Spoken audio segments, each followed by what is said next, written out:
Hey, Captain Logos here, preacher at large, teaching the word, inspiring 3 minutes at a time.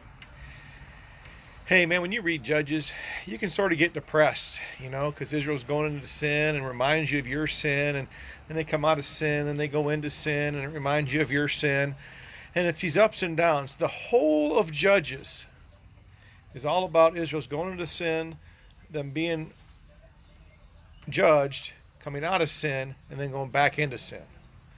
And that can be depressing, right? Because it sort of mirrors our life of going into sin, coming out of sin, going into sin, coming out of sin.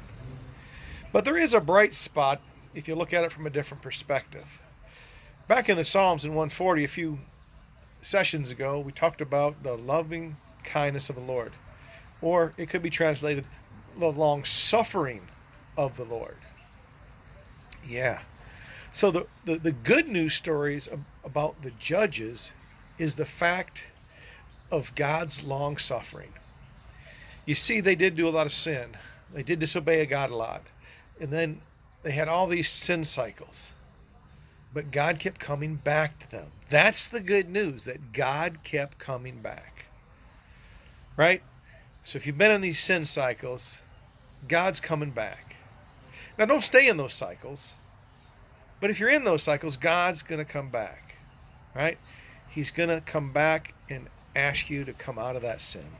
He's going to deliver you from that sin, and he's going to put you on the right path yet again. Yet again. So just because you see the bad things in the Bible, sometimes we forget to look at it from the other perspective, right? That even though the Israelites were being judged over and over and over and over, God was showing his loving kindness and his long suffering so that they could come out of their sin. So now, the Judges isn't all bad. It does show God's loving kindness. So now, get your face in the Bible.